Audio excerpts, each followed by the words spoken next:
Welcome to Liberty Church Chat, where we update, uplift, and unpack all things Liberty.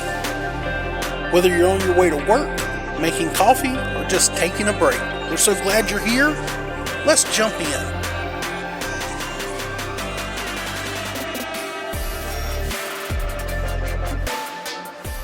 Welcome everybody to the Liberty Church Chat. This is our first ever podcast recording. We thank you for tuning in. We hope you enjoy getting to know more about the church. And today I've got with me Pastor Matt Burrell. Welcome, Matt. Hey, thank you, man. Super excited about this. I want to let everybody know we're going to cover a couple of topics today. We want to talk about the Hours of Prayer events, 40 hours in York, 24 hours in Mount Juliet. We've got Liberty Rally coming up, as well as new believer classes. And this is just some of the things we're going to talk about this week. And so let's just jump into it with the 40 hours of prayer. We know as you're listening to this, the 40 hours of prayer will have already taken place here in York and 24 hours in Mount Juliet. And we're really excited about it. As we record this, there's only 30 slots left to be signed up to be part of this. It's been really great seeing how many people have signed up to be part of this. People that are willing to come out in the middle of the night to come and pray. And it's just a really special event. I want to know, Matt, why do you think setting aside this intentional time is so important for our church? Yeah, man, we've been preaching, as you know, through a sermon series called Signal and talking about the power of prayer and, really kind of trying to get Liberty to have a heart and become a house of prayer. And so we've been trying to be intentional about not just preaching about it, but putting it into play and actually getting people to do what we talked about doing. And last week we had the 24-hour fasting and prayer challenge. And this week we just wanted to put together a corporate prayer time where the church as a whole is praying consistently, corporately, and continually for 40 hours here in York. And I think you helped us bust that up into like 120 slots or something like that. So it's 120 people getting an opportunity to come and pray and just to have that continual conversation with God and that continual cry to Him for help. I believe it's not only good for the individuals who are doing it, but I think it's going to make a powerful impact here at Liberty and really in what God's doing here at the church. Yeah, that is the thing with prayer. Like I know in my own prayer life, there are those times that we pray before meals, and I've kind of got my first thing in the morning after I drop my son off at school prayer, and late at night right before I go to bed prayer. But it does seem like sometimes prayer becomes just sort of forgotten about a lot of times. Like we get into our routines with it. We pray at this time because we always have, and sometimes we pray the same things. And I think this is a great challenge to get us out of that comfort zone. As I mentioned, there's some middle of the night prayer times. Yeah, I mean, some people are coming out at 3 a.m, to fill that slot. And I think, like you said, it's a stepping out of your comfort zone. I mean, it's one thing to pray at your normal times that you normally do it. It's another thing when you're just stepping completely out, different time, different place, and really having to make a true effort to do it. I think it's going to be a big stretching of our our members and the people who are participating. I think it's going to stretch us in some big ways. I'm excited about it. I'm excited about it too. Me and my oldest son Jordan, we've talked about coming out to pray in the middle of the night, and I'm probably going to have to set my alarm for like every 5 minutes. It's going to be like Jesus there with the disciples. Could you not even stay awake for right. 5 minutes? Yeah.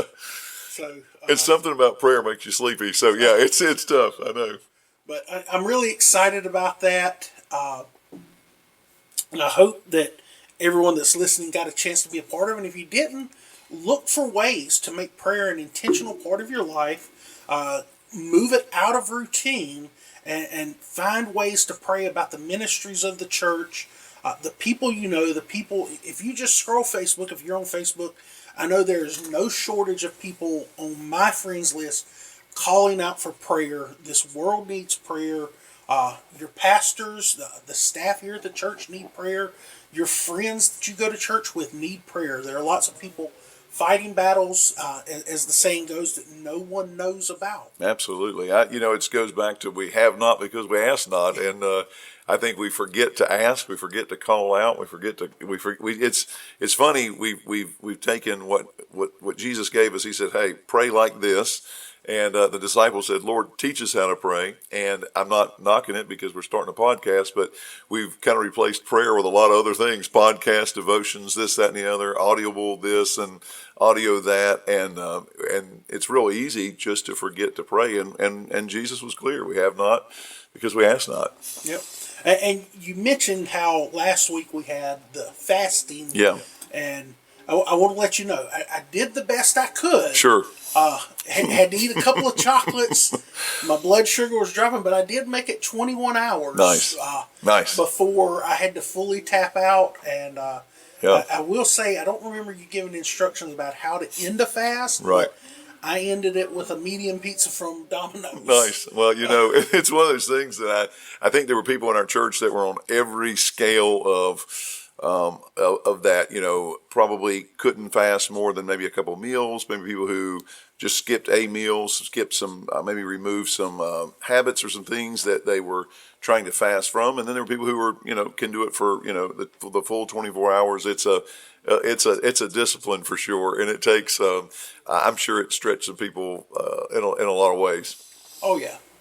Now, speaking of exciting things here at the church, coming up on March 26th, a Wednesday night, is the Liberty Rally. I remember we had one in the fall, right as time was changing. So sure did. It got dark really early on us, and this time we're doing it right after the time switches back. I know people that came out the last time that really loved it, so I know they're going to be excited. For those, though, that don't know about it, that missed the last time, what is Liberty Rally? Yeah, so we're going to have it on a Wednesday night. All youth groups and all of our youth activities that normally happen during that time, they'll be a part of the rally as well. So it won't be, it'll be a full family event. It'll be a time where we come together and we'll cook hot dogs. We'll have a great time. We'll all eat hot dogs, and they'll be provided for the church. There'll be that, some snacks, drinks, that kind of thing. There's going to be talks. Last year we had a wiffle ball game, as you know, and it was a big hit. It had two teams, and we played wiffle ball. There's been talks about it swapping to a kickball tournament. We don't want to go into that because we want people to come ready and not knowing what's going to happen. So just be ready to play. But before all that, we're going to kick off at 6 o'clock. Come into the worship center.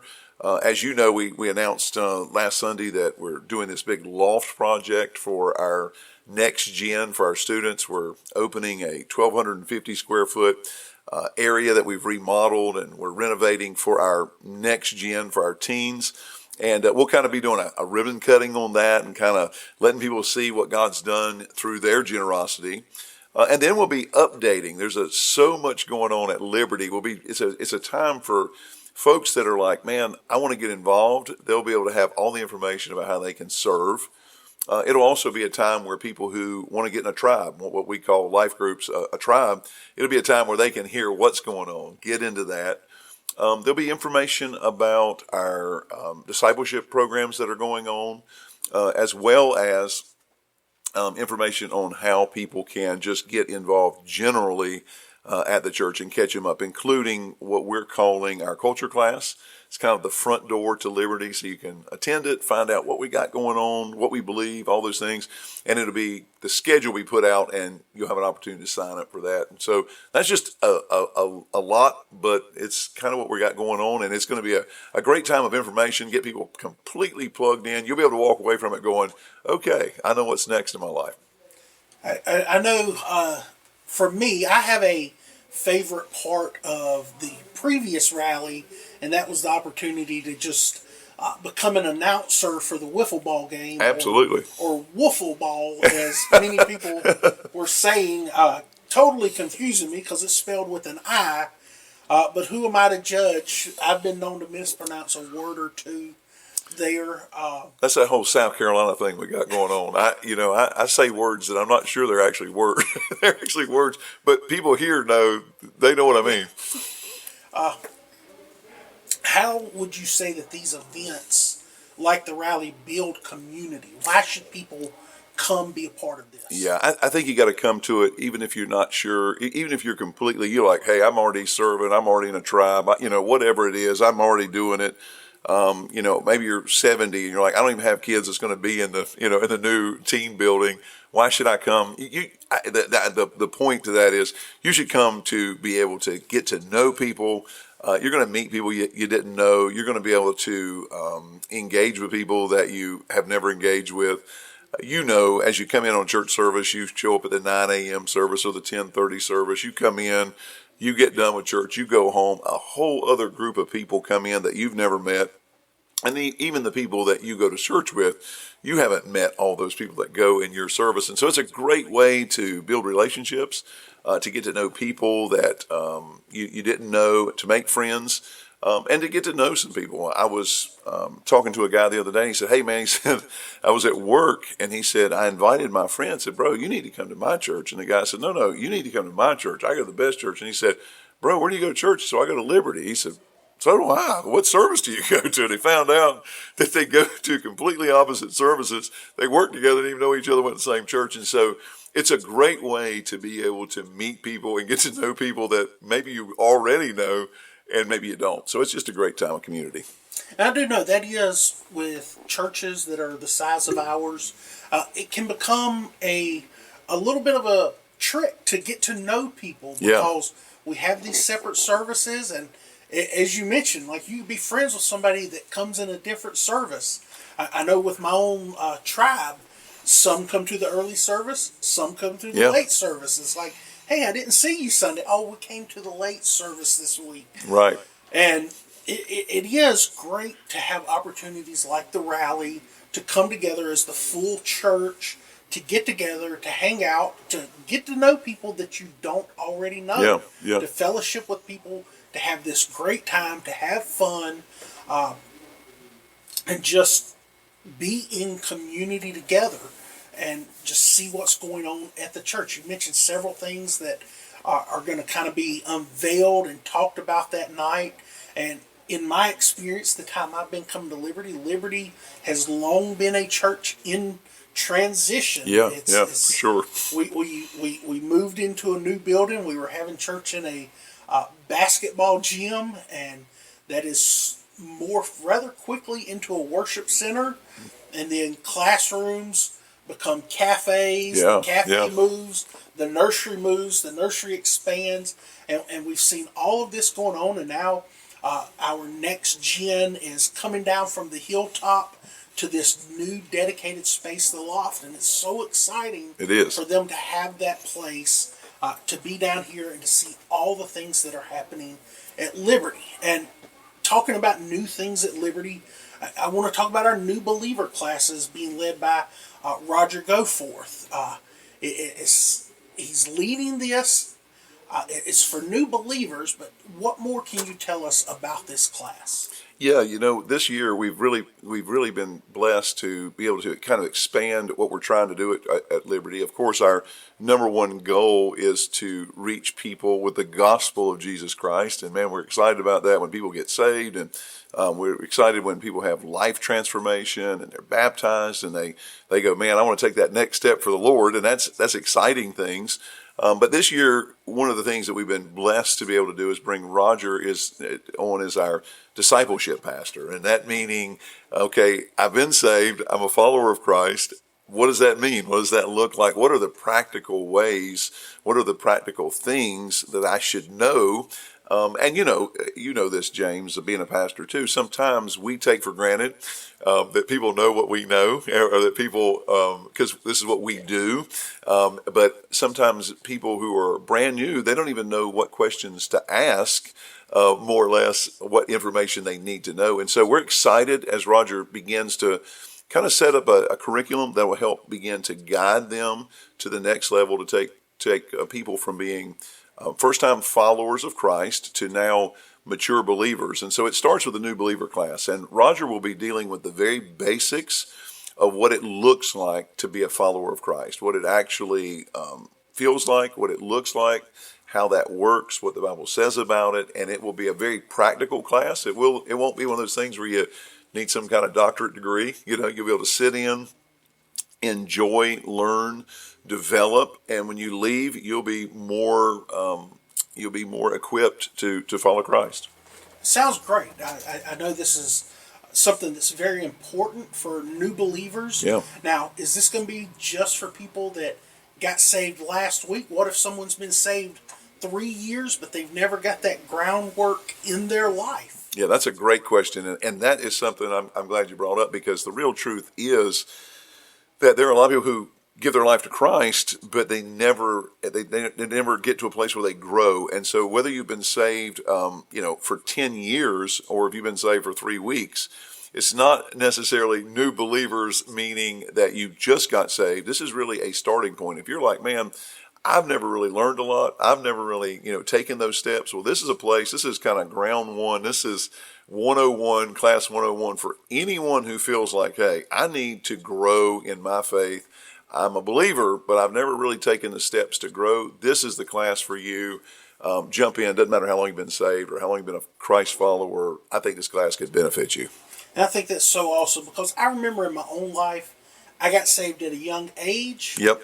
But it's one of those things, you feel like you fall through the cracks because there wasn't a clear path.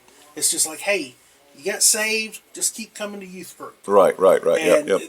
There was nothing saying, hey, let me help you learn the basics about what being a Christian is, what you need to do, where you should be going in your life. And as you know, I spent some time out of church, came back into church as a 30-year-old, and still didn't know a lot of Sure. those basics and had to learn them on the fly. So I'm really excited about this opportunity being here for people, so that those steps aren't missed, so that they know how to be a Christian, how to serve the Lord, how to be involved in fellowship, to know these basics, to not be confused, because I know how easy it is for people to be led astray when they're missing those fundamentals. So for me, I'm just really excited about that part of it, and I hope people sign up for it. Sure. Whether you've been saved 2 weeks or 2 decades, if you've never got these fundamentals, if you've got questions, hey, how do I live my life as a Christian? How do I take those steps of faith? Jump in, get involved with this is my encouragement for you. And absolutely, and you can you can sign up for these things by going to our website, experienceliberty.org. A lot of people forget that. And then we have our church app, which is, if you go in the App Store and search it, it's called Experience Liberty. And when you get there, you can sign up for these classes, put your name in there, get on the list, and if the class is full, they'll contact you with the next one. But we're really excited about it. I think it's going to be a great resource for folks. It does sound great. I just want to mention, Pastor Matt, I thank you so much for this time with us today. Just want to mention the things we've talked about today. We've talked about the 40 hours of prayer. Just ready for that, excited for that. We got Liberty Rally coming up. Be in prayer for that. Be in prayer for the new believers classes, for Roger as he leads that, for all those that would be there. As we close out here, Pastor Matt, if someone's listening, they're thinking, these things sound great, but I'm not sure I have time, what would you say to them? Yeah, I would say, make time the best way you can. And what I mean by that is, whatever we prioritize is what gets done. I would say pick something and just and go toward it. If you want to be a part of the 40 hours of prayer, find a time that works for you. And if someone's already picked that slot, show up anyway, and you can pray while they're praying. It's okay. I would say for the rally, it's so important if you could be there. I think you would just make such connections and be able to grab hold of growth. The Sunday, the new believers class is happening on a Sunday morning during our 10:30 service. So you could come to the 9 a.m. service and then go to the 10:30 service and not miss that. I would say do your best to prioritize, be at these things, man. I believe they'll be a blessing to you. I believe God will help you. It's all great, Pastor. Thank you so much again for being here. Thank you all for tuning in. Next week, we're going to talk about some exciting things coming up with Easter, some growing ministries in the church, and we hope you come tune in and be a part of that next week. Have a great day.